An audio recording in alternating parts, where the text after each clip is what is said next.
Excepcionalmente hoje, nossa live está sendo reproduzida somente no Facebook e no YouTube, vale lembrar, mas em breve deve entrar também no IGTV do Instagram. Do meu lado esquerdo, temos o senhor René Guedes. Fala, Olá, René. gente. Olá, gente. Boa tarde para todos os nossos amigos, toda a comunidade que segue o INC. Boa sexta-feira e espero que a gente tenha uma hora proveitosa agora. E do meu lado direito, eu não estou nem vestido para falar com esse homem hoje. Eu não tenho trajado adequadamente para falar com ele. Senhor Ian de la Torre, nosso amigo, parceiro de Mostra de Cinema de São Paulo. Seja bem-vindo, Ian. Gratidão. É uma honra estar com você, René, no Café com Leite, com Imagina. Lente. É um sonho antigo, acreditem. Boa noite a todos e todas. Imagino, a honra é nossa, não é, René? É uma pressão. Eu tô sentindo, eu tô pressionado aqui. Eu tô pressionado também. Mas vamos lá. O objetivo de hoje é a gente falar sobre os limites éticos do cinema. O que vale destacar foi uma sugestão de um aluno nosso chamado Ricardo Seolim Pereira, que eu espero que ele esteja nos assistindo. Obrigado, Ricardo. O senhor deu essa sugestão numa última aula do nosso curso de cultura fílmica, no final da aula, mas eu vi aquilo e falei, pô, ideia boa, acho que vale desenvolver. Ricardo, obrigado pela pauta. Mas vamos lá. Muito boa, pauta muito atual, polêmica. Eu prometo que eu vou tentar me segurar para não cometer nenhuma gafe, não correr o risco de ser cancelado por ninguém. Isso é bom, isso é sempre bom. E eu acho, assim, para além da figura queridíssima, é importante o Ian estar aqui hoje, até como ele é um roteirista de ofício, né? Ele vai poder compartilhar com a gente muito de como, né, sobre a perspectiva de alguém que concebe a história, o universo que vai ser filmado, como essa questão ganhou uma importância absolutamente fundamental para o cinema de hoje. Né? Então, agora, seriamente, seja bem-vindo, Ian. Eu acho que você vai ajudar muito a gente a aprender sobre o tema, né? Porque a gente vai discutir e tentar, não sei se a gente vai conseguir chegar a um denominador comum, mas a gente vai tentar refletir sobre esses últimos movimentos que abalaram e continuam abalando a indústria que é objeto do nosso culto. Beleza. É uma reflexão extremamente importante, pertinente e já passou mais do que da hora, né? Da indústria inteira repensar muita coisa. Eu acho que eu estando dentro da indústria, eu consigo ter tanto o olhar do espectador da mostra, né? Do companheiro do Jorge que vê 60 filmes, e eu consigo do clube do Oclinhos. Sim, e eu consigo ter também a visão de quem está dentro de um set e saber até que ponto a gente pode ir. Muito bom. Ian, você acha que isso diminui o valor da obra, Ian? O que diminui? Por exemplo, um set que foi conflituoso e notoriamente marcado por episódios de assédio, violência, mesmo que seja simbólica, você acha que isso tira o valor da obra que vai ser produzida nele? Porque tem exemplos clássicos disso, né? Um deles é o próprio Apocalipse Sinal do Francis Ford Coppola, cuja versão final, suposta versão final, ele acaba de ser exibida na plataforma Belas Artes, né? Mas o documentário sobre o filme, o Apocalipse de um Cineasta, mostra bem o quão conflituoso foi esse set, né?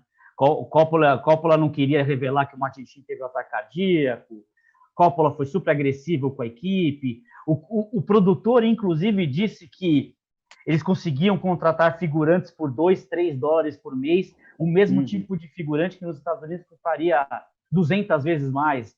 Então, que do ponto de vista econômico, isso foi incrível para a obra. Só que do ponto de vista humanitário, né? Pô, eles sabiam que eles podiam pagar mais um figurante, mas não, eles pagavam o limite do que a indústria filipina, que é onde o filme foi produzido, eles pagavam, né? Eles ficavam super felizes. Então, só que o Apocalipse não é um baita de um filme. Só que quando você vai ver a história da produção dele, você fala, pô, isso tira o valor da obra? O que vocês acham? Eu desconheço, Jorge e René, um set que não tenha conflito. A gente está falando de uma carga muito grande de emoção, de trabalho com o ser humano não é fácil, e a gente está falando de uma das profissões mais egóicas, né? da história. Eu acho que um set conflituoso, hoje, ele pode afetar, sim, o poder de uma obra. Obras passadas, a gente não tinha isso, a gente não tinha internet, a gente não tinha essa voz tão instantânea, né? As políticas todas aí, desde o cancelamento, que é questionável até onde está indo, né? Que proporção está indo, mas hoje todo mundo tem voz. E a gente tem acesso aos bastidores de uma produção em tempo real. Então, talvez hoje, quem gosta muito de cinema, acompanhar e perceber que um set não está indo bem, isso pode, sim, tornar a experiência do espectador um tanto já prejudicada. O que eu acho, né? Eu concordo com o Ian, especificamente em relação ao filme do Coppola. Esse filme ele foi um divisor de águas para a carreira do próprio diretor, porque eu acho que ele se embruteceu no processo de produção. E porque ele empenhou tudo que ele ganhou nos filmes anteriores, nos Dois Poderosos Chefões, a sua credibilidade em Hollywood. Ele cria a Zoetrope, que é seu estúdio, né? E a Zoetrope produz o filme. E eu acho que ele, bom, essa reflexão não é minha, essa reflexão, inclusive, está no documentário. Sim. Ele leva o filme, num determinado momento, como a sua guerra pessoal. Ele entra em guerra com o ambiente, os produtores da Paramount, para conseguir terminar aquele filme e mitigar o prejuízo. Então, esse embrutecimento faz com que você cometa violências, né? E só para terminar a minha análise sobre esse filme especificamente, esse tipo de cinema, ele me lembra muito o Herzog. O Herzog, 2 anos depois, faria o Fitzcarraldo. E também foi muito criticado, porque ele usa povos da floresta, povos originais da floresta, numa cena particularmente complicada, onde essas pessoas içam um barco de um braço do rio para o outro. E existem relatos que pessoas se feriram, mesmo morreram naquilo. Então, a obra é absolutamente magnânima. Ele escreve um estudo de personagem e ele reflete a sociedade onde ele vive a partir da perspectiva daquele homem atormentado, interpretado pelo Klaus Kinski. Então, Fitzcarraldo do Herzog ou o Apocalipse Sinal do Coppola são 2 filmes extraordinários. Agora, eles eram feitos, esses excessos do diretor, eles eram tolerados porque naquele momento o autor podia tudo. Então, cara, René, você tocou num ponto importante, porque eu vejo marcas disso nesse tipo de cinema autoral que foi evidenciado com mais frequência na década de 1970, porque o próprio set de filmagem do Exorcista, do William Friedkin, também tem isso. Já é famosa a cena de que o padre do Exorcista, que não conseguia entregar uma intensidade dramática adequada, o Friedkin chega para o padre e fala: padre, você confia em mim?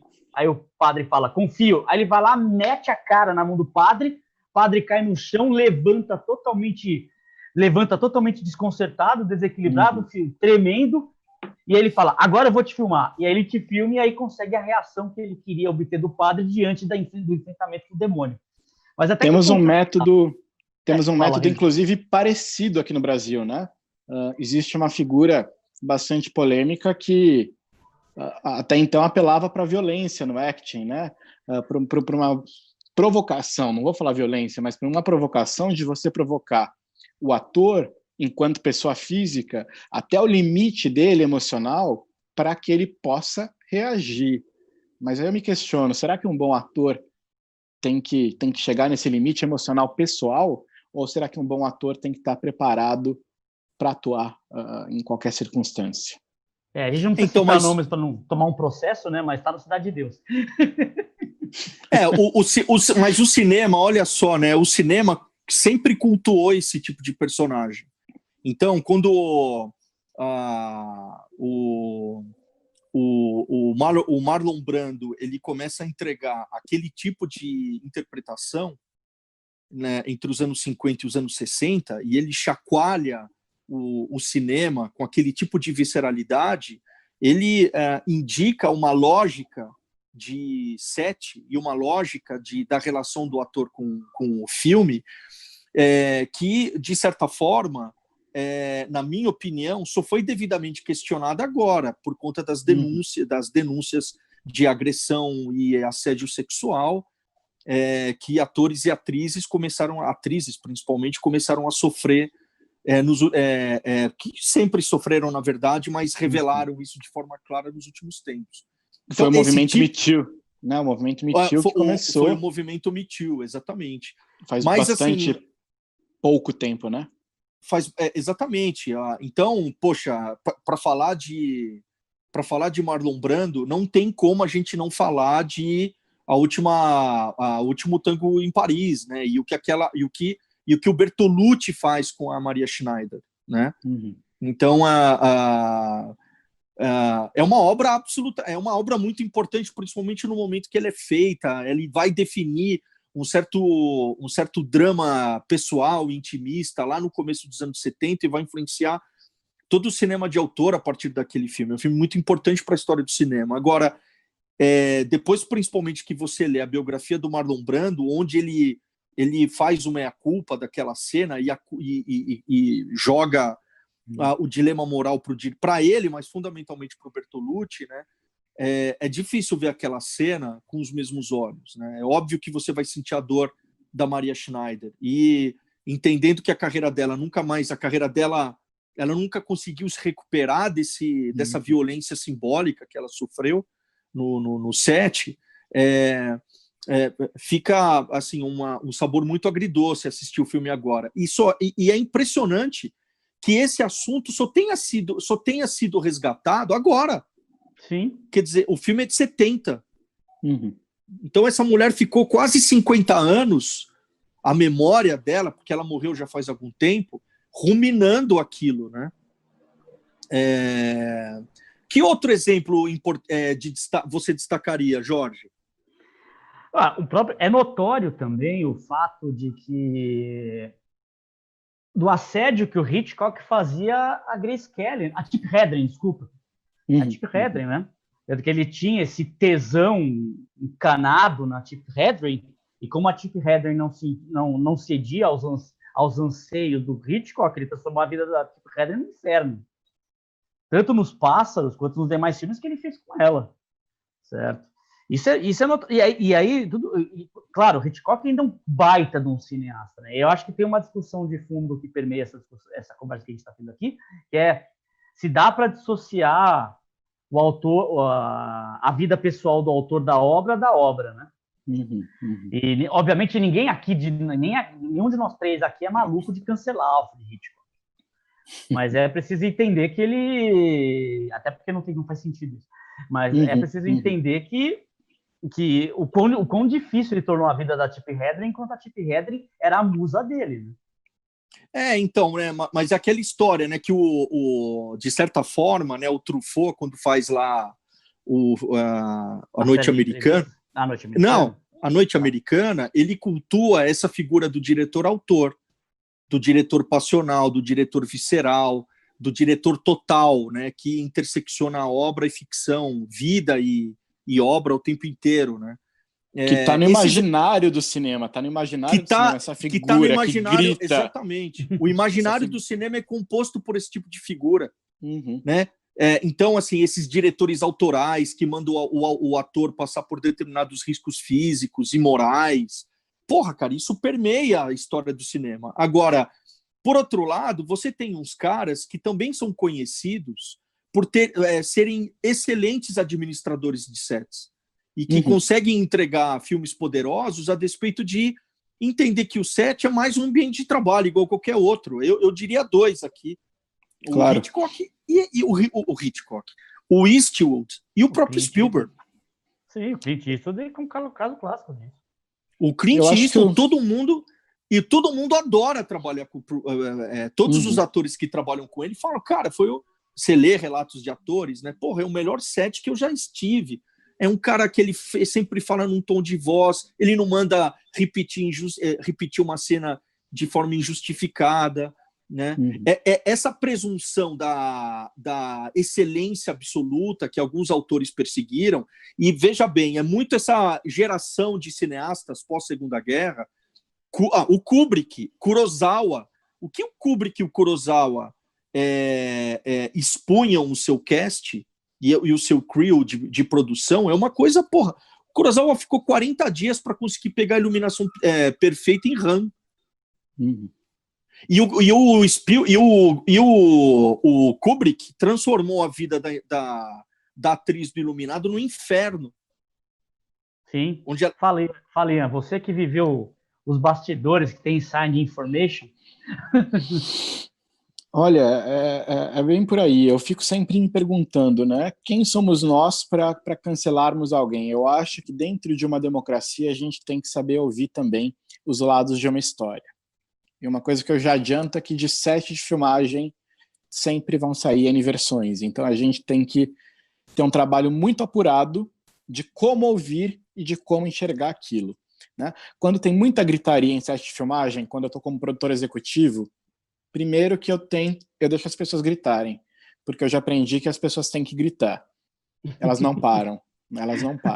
Quando elas param, eu falo mais alguma coisa, aí eu ouço um por um, né, vemos qual que é o problema do set. Se for um problema que ultrapasse qualquer limite que eu considere acima, né, que está over, né, dentro da ética, a gente senta para conversar, a gente pode mudar a equipe, a gente pode substituir até um diretor, hoje em dia, algo que era inimaginável anos atrás. Eu acho que o cinema, hoje, o ofício do cineasta, ele não tem mais esse glamour todo que tinha nos anos 70, porque hoje a tecnologia tornou tudo mais fácil, então hoje um bom diretor é um grande gestor de pessoas.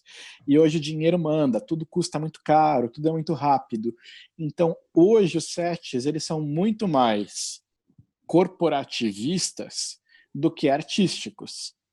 Num sentido não literário. Nesse sentido, a gente comparando com esses grandes filmes e diretores que o cinema é uma indústria, Ian. O cinema é uma indústria. Ele sofreu uma racionalização nos seus processos de produção, porque senão, de outra forma, esses grandes estúdios quebrariam. Os diretores tinham dinheiro sem limite antigamente, né? E tinham também um poder sem limite. Isso não existe mais. Quando você estuda making-offs de filmes clássicos, o David Lean levou quase 600 pessoas para o deserto do Marrocos para fazer Lawrence da Arábia. E ele ficou com esses caras 9 meses.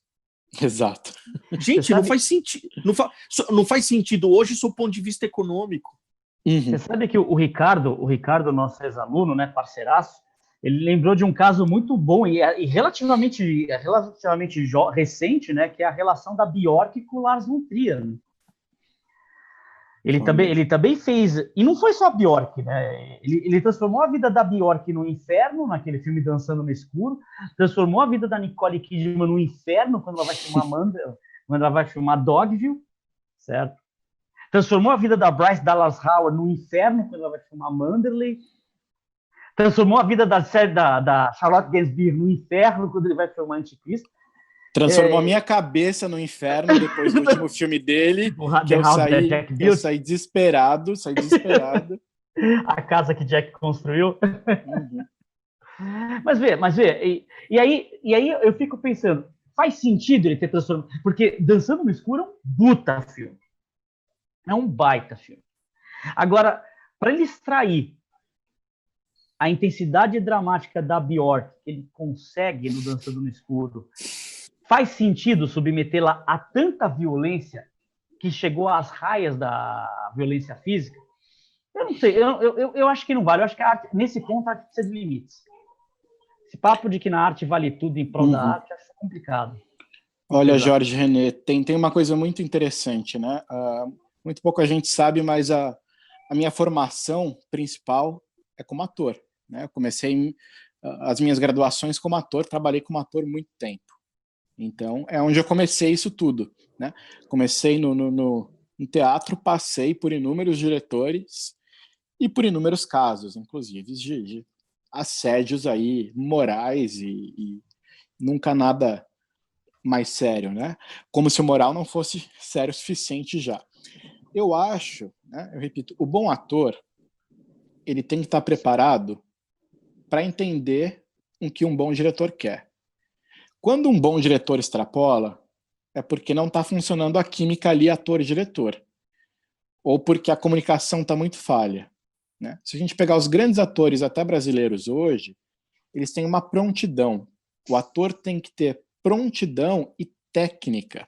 Porque o ator que tem técnica e que domina a arte dramática, ele chega num lugar que ele quiser, sem ele se auto-perturbar emocionalmente, né? Eu falo que o bom ator é aquele ator que é visceral, que se joga, mas que terminou a cena, ele volta ao eixo comum onde ele estava, no lugar onde ele estava, sem danos ao emocional, ao físico, né? Então, violência jamais será admitida. Gente, a conversa é boa e, poxa, se a gente cavucar as nossas lembranças aqui, a gente vai trazer outros exemplos importantes, históricos para a pauta. Só que quando a gente discute a questão da ética, eu quero propor não uma outra direção, mas outro prisma para a conversa. Tá. Então, até agora, a gente está discutindo os limites éticos fundamentalmente no set, né? Com a justificativa que toda aquela sorte de violências ela é empregada em benefício da obra. E a gente pode discutir se isso, de fato, é uma verdade, se valeu a pena, o Kubrick ter apavorado a atriz do Iluminado para que ela pudesse externar todo o horror que ela demonstra na cena. Não, né? Você tem também a destruição da ponte, na ponte do Rio Kwai, certo? O massacre dos animais que fazem parte do filme, porque era em prol da narrativa. Né? Você tem o local... esse massacre dos animais é no filme da Carga da Brigada Ligeira. Verdade, né? Na Carga da Brigada Ligeira. Onde eles mataram mais de 100 cavalos. Eles puxavam as pernas dos cavalos para simular cavalos derrubados por detonações explosivos, né? Bom, agora tem a questão ética dentro do filme, que é tão importante quanto. O que eu quero dizer com isso? Outro dia, eu e o Jorge, a gente discutiu, falando sobre a obra do Spielberg, a gente avaliou um filme importante para a carreira dele, obviamente, que é o A Lista de Schindler. E a gente lembrou de críticas que ele recebia, e ele recebe até hoje, por ter usado uma cosmética hollywoodiana, né, uma beleza plástica que é presente durante todo o filme. O filme é plasticamente lindo, a fotografia do Janusz Kaminski ela dá um ar épico para aquela história, né? E quais são os limites éticos de você empregar essa cosmética, essa linguagem, essa linguagem anabolizada do cinema para tratar de determinados temas, né? E se existem filmes, e veja bem, eu não estou vaticinando nada, eu quero propor uma conversa aqui. Existem filmes que são imorais, filmes que não deveriam ter sido produzidos sobre esse prisma. O que vocês acham? Fala aí, Ian, o que você acha? Eu tenho uma opinião, mas prefiro ouvir a sua primeiro. Nossa, você é nossa luz. Eu gosto estética... de fazer pergunta difícil. Não, ótimo. Eu acho que a estética de um filme... o filme é como um barco. Então, todo mundo que entra nesse barco sabe muito bem que águas ele vai tomar, se são turbulentas ou não. Dá um exemplo clássico aqui. Titanic, um filme que o James Cameron extrapolou de todas as formas. Né? As pessoas com pneumonia, com água gelada, numa piscina olímpica. Kate Winslet nunca mais quer vê-lo na vida. Né? Ficou doente no set e tudo, mas ela sabia, né? Que isso ia acontecer em algum momento, que seria um trabalho exaustivo fisicamente. Então, eu acho que cabe à estética uma conversa muito clara entre produção, direção e elenco para entender. Isso acontece muito lá fora quando se grava em locação. Tem uma série britânica muito famosa que eles gravam num lugar que é um museu. E como é um museu, eles gravavam de madrugada, no inverno. Então, tem uma atriz brilhante inglesa. Qual é a Downton Abbey? Downton Abbey. Eu tento não citar nomes. Não, mas ela pode citar que não vai, ninguém vai processar a gente. A gente se conhece, Ian. Sim, Downton Abbey era produzida ali num espaço tombado, né? Então, muitas noturnas, durante o inverno, principalmente, e quantas vezes a Maggie Smith, uma grande atriz, já beirando aí seus 90, né, se é que ela não fez 90, passando frio, porque você não pode colocar calefação num lugar histórico, você tem que preservar aquilo. Então, alguns lugares simplesmente não permitem conforto ao ator, à equipe. Eu acho que tudo isso tem que ser muito bem conversado e, claro, sempre achar maneiras de ter esse conforto. O que os ingleses faziam? Os trailers, né? Então, os atores vão para trailers individuais, mas dependendo da distância, até pelo sítio histórico, às vezes tem que se andar 20 minutos, meia hora. Então, é algo sabido antes de entrar numa série como essa. Pegando o teu gancho, Ian, eu acho que, mas assim, tematicamente Downton Webb é ok. Eu fico pensando, e eu acho que é um pouco a discussão que o René está propondo, é se tematicamente um filme pode ser considerado antiético ou não, e se ele deve ou não ser produzido sabendo que é antiético. Por exemplo, qualquer filme da Leni Riefenstahl, qualquer um, Triunfo da Vontade, Olímpia, qualquer um, do ponto de vista histórico, não é histórico do ponto de vista anacrônico, eu estou olhando para o passado. No momento em que ele foi produzido, o filme já era antiético. Era um filme feito esteticamente para ressaltar e louvar a estética nazista, e não somente a estética nazista, mas também a altivez do nazista, no indivíduo nazista. Então, seja agora, seja na época, ele é um filme imoral, antiético. Por exemplo, eu vou ser polêmico aqui. Polêmico. O que o Padilha fez... sabia. Mas desculpa. Bom, e aí eu... viu...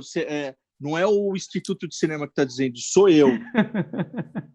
O que o Padilha faz, por exemplo, naquela série dantesca que ele fez para o Netflix, como que é, Jorge?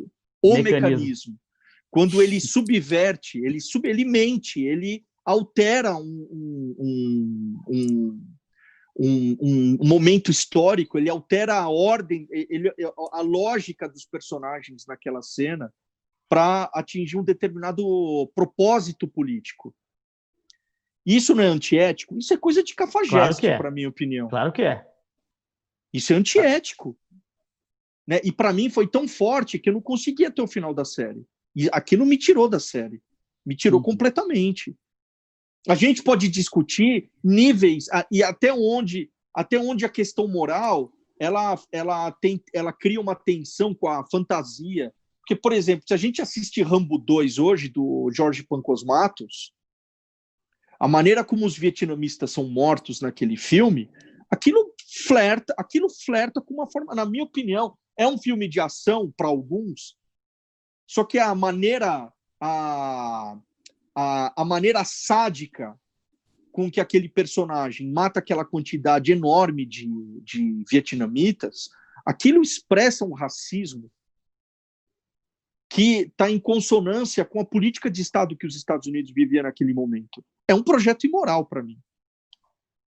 E será que sem esses projetos imorais, ou melhor, sem esses filmes, não era melhor a gente ter esses filmes hoje e poder estar aqui numa democracia conversando sobre eles do que a gente não tê-los? Mas esse é o meu ponto, Ian. Esse é o meu ponto. É isso. Tem que ter. Nem que seja para a gente poder esculachar, mas tem que ter. Porque o nosso ponto de vista ético, eu acho que a Mostra de Cinema de São Paulo faz isso muito bem, brilhantemente. Ela é a nossa ética ocidental, latino-americana, que vai ser diferente da ética de quase 200 países do mundo. E a mostra traz filmes de quase todos os países. Então, quando a gente olha para esses filmes, a gente pensa, esse filme não tem ética nenhuma, mas eu não sei se dentro dos dogmas e leis daquele país, aquilo é antiético ou não. A gente é muito ainda eurocentrista, né? Não, sim. Não, então tudo bem. Então, para falar de uma peça europeia, o que dizer de A Serbian Movie? Cara, o filme é ruim, né? É muito ruim. Não. Veja bem, Jorge. É ruim. Ruim. Quando você fala ruim, é uma questão que flerta com uma visão estética, flerta com alguém que é munido de um certo tecnicismo para criticar a linguagem, a direção, enfim, qualquer atributo técnico subjetivo ou racional que você escolha. O filme não é cafajeste? Eu acho que ele é cafajeste pela maneira como ele lida com os temas. Eu acho que isso torna o filme cafajeste. E eu acho que não é um filme marcadamente misógino, para dizer o mínimo. Mas aí eu acho que a gente poderia discutir horas sobre isso, se foi intencional para provocar o debate ou se foi misógino simplesmente por ser misógino, entendeu? Eu tenho para mim que foi, mas eu acho que ele transita numa linha muito tênue entre querer propor uma discussão e não saber como fazê-lo, porque o diretor da Sérvia é um filme um desqualificado, certo? Ou ele foi misógino puro e simples, porque ele queria ser misógino puro e simples apenas para conseguir um espaço na mídia, entendeu? Eu acho que ele transita numa linha muito tênue, mas eu acho que ele descamba para a misoginia porque o diretor é um desqualificado que não sabe encaminhar essa discussão, entendeu? Se era esse o propósito, evidentemente. E sobre o Padilha, eu não vi a série, não tive vontade nenhuma de ver.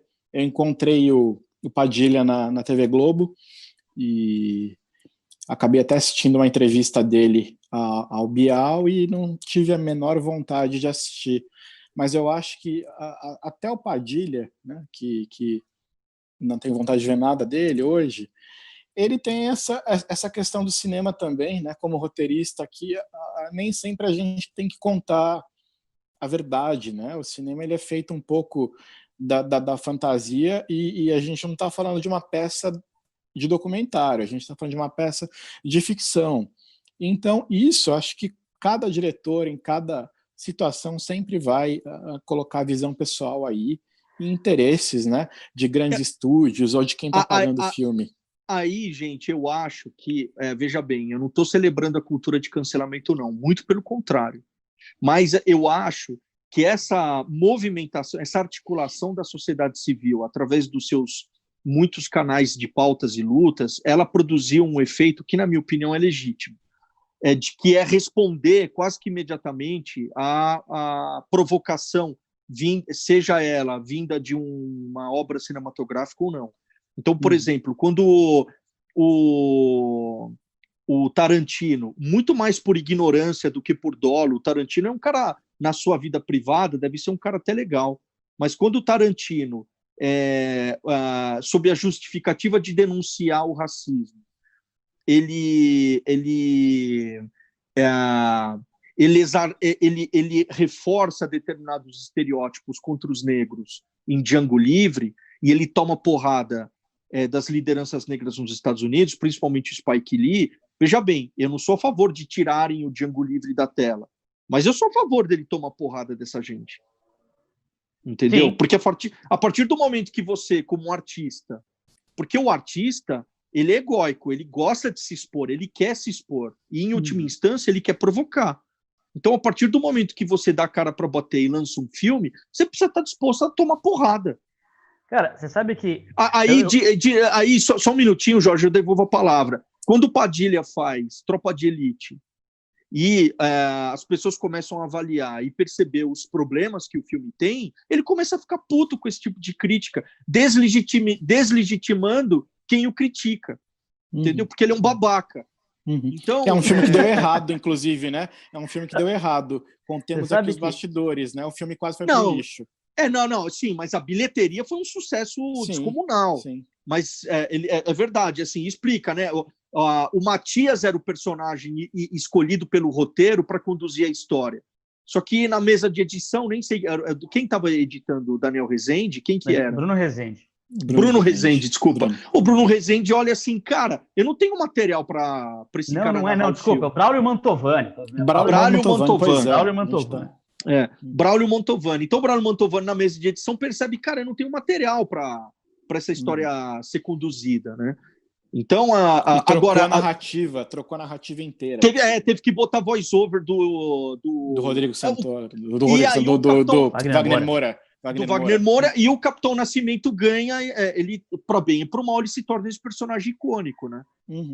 Então, assim, só para dizer, você pode fazer o filme com as excentricidades e vicissitudes que você quiser, contanto que você aceite a porrada merecida que você vai tomar. Cara, deixa eu fazer, o Fábio Yamada, que está nos assistindo, abraço, Fábio, ele faz uma pergunta que eu acho muito pertinente, que dá muito pano para manga também, que é se a análise da ética de um filme, de uma obra, ela somente pode ser feita a partir de um distanciamento histórico ou ela pode ser feita no momento em que a obra está sendo lançada? E eu acho que não precisa de um distanciamento, não. Eu acho que, é claro, um distanciamento histórico para alguns temas é necessário para analisar aquela obra, certo? Por exemplo, o caso do E o Vento Levou, certo? Em outros tempos, a discussão sobre o racismo intrínseco ao filme não estaria posta, como está nos termos em que é posta hoje.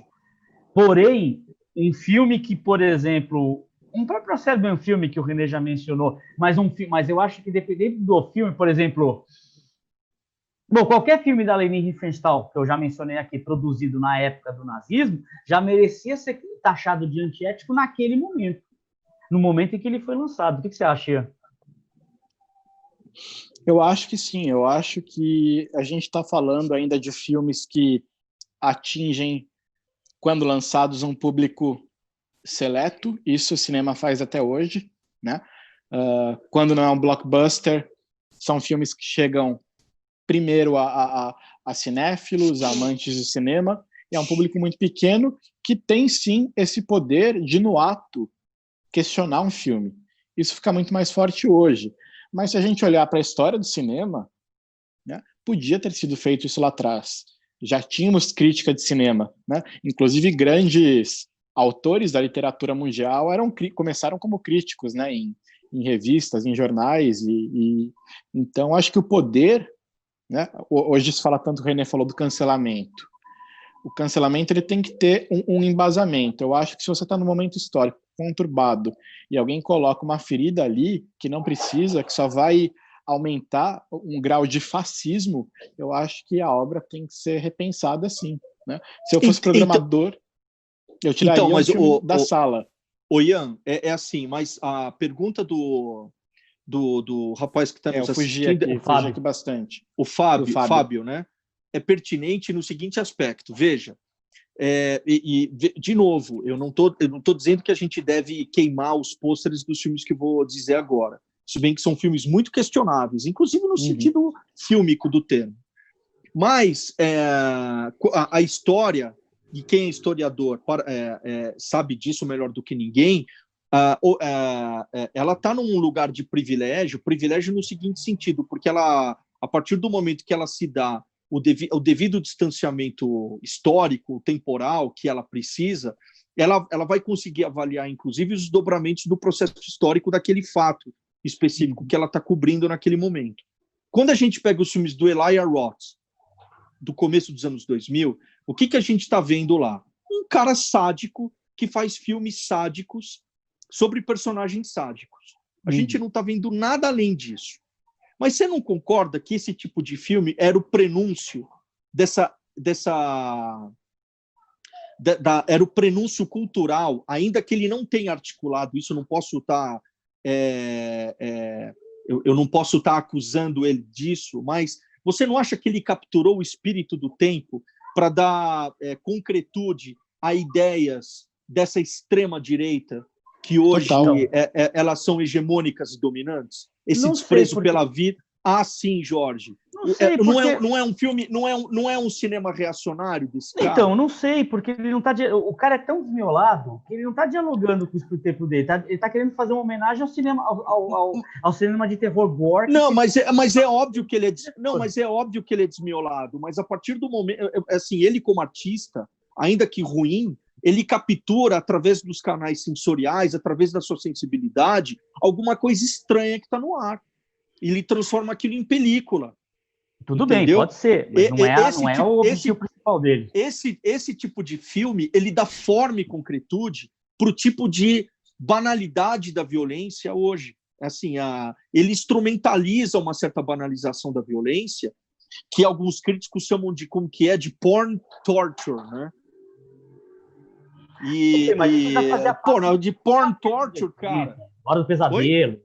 Fazia parte de Sexta-feira 13, Hora do Pesadelo, Mistério de Candyman, Hellraiser, que o Hellraiser é uma puta sagada, porque o Hellraiser é um filme de terror em que as pessoas querem ter dor, sabe? Mas é porn torture, é porn torture aqui. Agora, tem uma outra pergunta que o Felipe Júlio nos faz no YouTube, puta pergunta também. Em questão de narrativas ficcionais, vocês consideram que existe um lugar de fala? Puta, me tira fora dessa mais as pessoas dessas experiências querendo óbvio, essa aí é pesado. Eu vou tirar a minha tela e vocês conversam. Cara, eu tava discutindo. Ian, eu prefiro que você fale primeiro, que aí eu falo o que eu tava conversando numa aula 2 semanas atrás. A bucha é minha, então, agora, né? Do lugar de fala. Olha, gente, eu sou a favor de uma plena democracia. E eu acho que numa plena democracia, todos têm espaço de fala. Espaço de fala, diferente de lugar de fala. Tá? Sim. Uma das primeiras coisas que eu aprendi como roteirista é: escreva sobre realidades que você conhece. Escreva sobre o que você domina, sobre o que você sabe. Então, o lugar de fala, ele tem sentido se eu vou adentrar a temas que eu não conheço, ou que eu nunca vi, ou que eu vejo de binóculo muito longe, mas eu acho que essa política do cancelamento atual, de a gente achar que determinado grupo só pode falar daquele grupo, seja qual for, seja uma maioria ou uma minoria, a gente está segregando mais a sociedade. Esse é meu ponto de vista em 2020. A gente está tornando problemas reais e que precisam ser discutidos nessa sociedade mais segregados e mais difíceis de resolver. Porque muitas vezes lideranças, e liderança tem a ver com poder, vão sempre, né, cancelar alguém que fale sobre um assunto. E o cancelamento ele tem que ser muito bem pensado, né? Cancelaram aí autores ultimamente, eu vi que cancelaram uma antropóloga essa semana. Então, qualquer coisa dá margem para cancelamento. Como não ser cancelado? No cinema é uma indústria de risco, né? Mas eu acho que um bom roteirista é escrever sobre o que ele domina. E se ele dominar o tema, eu acho que ele pode falar sobre o que ele quiser, se ele realmente dominar. Até porque, Ian... Não, desculpa, Jorge, é rápido. Até porque é o seguinte... mesmo que os propósitos sejam os melhores possíveis, quando um diretor ou um roteirista se prestam a trabalhar sobre um tema que eles têm uma relação periférica, essa artificialidade está expressa no projeto. Então, desculpa, assim, a Cor Púrpura é um dos filmes mais frágeis do Spielberg, na minha opinião. Porque ele não domina aquilo, cara. Entendeu? E da mesma forma... Tem uma visceralidade na lista de Schindler, porque ele está resgatando o seu judaísmo. Mas veja bem, gente, a despeito de tudo isso, eu não quero dizer, e eu concordo, eu assinaria embaixo se você transformasse isso num manifesto. Eu acho que na arte fica muito perigoso se a gente começa a definir barreiras para a arte e chaves e salvos-condutos para você produzir arte sobre determinado assunto. Porque senão chega a censura, a autocensura. Exato. E nós que militamos, você principalmente, mas nós que militamos nesse meio, a gente deve se insurgir permanentemente contra isso. Né? Agora, eu acho que o artista ele precisa ter responsabilidade de saber, e quando ele se aventurar quando ele se aventurar por um tema que ele não domina ou até não tem legitimidade, a probabilidade dele ser mal sucedido é maior. É só isso. Agora, ele tem o direito de fazer o filme dele. Essa é a minha opinião. Então, eu vou pegar esse teu gancho e vou já trazer para a baila também um comentário do Ricardo, que está nos assistindo, sobre o Nascimento de uma Nação, do Griffith. Eu acho assim, o Griffith era um homem do tempo dele, e claro que quando ele vai fazer o Nascimento de uma Nação, ele faz um filme claramente escravagista. Ele era do Sul, né? Estranho seria se ele fizesse um filme abolicionista. E ele sabia o que estava fazendo. Ele sabia que ele estava fazendo um filme para enaltecer os valores da KKK. E naquele momento ele não teria como ser rebatido nisso, porque a questão da KKK não era uma questão naquele momento. Não da maneira como ela se tornou nas décadas seguintes. Certo? E mesmo assim, eu defendo que ele tem que ser. Eu defendo o Nascimento de uma Nação como um filme que precisa ser assistido, até para você desconstruí-lo. E aí eu puxo um gancho para uma discussão que eu estava tendo 2 dias atrás, na aula com os alunos, que vai ao encontro do que a gente está falando, se a pessoa, por ser de um gênero ou ser de outro, ela tem condições de fazer ela pode fazer um filme que não tem a ver com o seu gênero. Por exemplo, a gente estava discutindo a questão do Retrato de uma Jovem em Chamas, o piano, né? E comparando com Azul é a Cor Mais Quente, do Abdelatif Kechiche.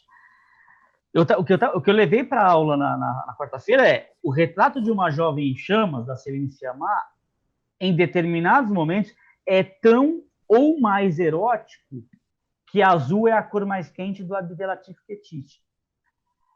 E eu acho que isso é claro porque o Retrato de uma Jovem em Chamas é feito, concebido e dirigido por uma mulher, que trabalha essa questão da erotização sem objetificar a mulher. Ao passo que o Azul é a Cor Mais Quente, do Abdelatif Kechiche, é um filme bom, a história em quadrinhos é melhor, mas é um filme razoável, então não vou dizer que é um filme bom, mas que no momento em que ele se permite ser erótico, é claramente uma visão de um homem que quer objetificar a Adélia Exarchopoulos e a Lia Seydoux, que são as 2 atrizes do filme. Certo? Eu não consigo ficar sério com esse filme, porque é um dos filmes que o Jorginho mais ama nessa vida. É porque tem a Adélia Exarchopoulos, né? Tem a Adélia Exarchopoulos, mas mas eu acho que se esse filme fosse dirigido pela Céline Sciamma, a abordagem que ela daria para a relação daquelas 2 mulheres seria totalmente diferente, e talvez fosse até mais erotizada. Com toda aquela sensibilidade que ela trouxe para o filme, né? E que tornou o filme incrível. Mas, Jorge, o que você está falando é mais ou menos a mesma coisa. Sim. A mesma crítica que o Eu acho que pode, mas ele tem que saber que ele vai levar porrada. Mas a mesma crítica o exemplo que você tomou é o mesmo do Spike Lee quando ele vai para os jornais e diz e critica de forma contundente o Tarantino. Sim. Entendeu? Ele eu não me lembro o Spike Lee não pregou o cancelamento do filme do Tarantino, mas ele apontou os muitos erros, as muitas incongruências daquele roteiro, né? E o último filme, o que vocês acharam? O último filme dele, que deu também uma polêmica. Sacramento Blood? Eu li coisas assim, eu li críticas de gente que gostou muito e gente que detestou. Eu gostei pra caramba. Eu também. E eu defendo o filme, inclusive nos seus exageros, porque claramente ele está utilizando da estética que a década de 80 usou para filmar a Guerra do Vietnã e subverte aquilo. Sim. Né? Até porque, e aí eu coloco Kubrick, Coppola e Oliver Stone no mesmo saco. Esses caras fizeram dezenas de filmes sobre o conflito e em nenhum deles eles tratam de forma clara sobre a questão do soldado negro no conflito. Eles relativizam a dor do soldado negro para o soldado branco. Né? E o Spike Lee, ele mete o dedo muito fundo na ferida. Quer dizer, o soldado negro estava lutando uma guerra que, se era incongruente para o redneck do Texas, que dirá para um garoto de Atlanta, né? ele ia voltar para os Estados Unidos, além de todos os traumas, ele ia voltar sem emprego, sem perspectivas, tomando esculacho da polícia, não tendo acesso a bons empregos. Então, que porra é essa, né? Que eu tô fazendo aqui? E é muito louco que só em 2020 você tenha um filme que discuta isso de forma direta. Então, eu vi gente criticando os exageros estéticos do filme. Ah, cara, eu fico com tanta preguiça de gente assim, gente. Entendeu? O que vocês acham? Que vocês acham do Woody Allen, dessa polêmica toda? René, eu vou desligar minha tela agora. Caiu. Eu vou embora e a gente. Bom, não, vou falar, vai, eu falo. É assim, de novo. Isso está na minha cabeça há muito tempo, né? Essa questão. Bom, eu vou dizer o que eu acho do Woody Allen primeiro como realizador, né? Ele foi um dos cineastas mais importantes da história do cinema, pelo menos dos últimos 50 anos. Mas foi porque morreu? Não, ele não, a obra dele. Mas com mais intensidade, né?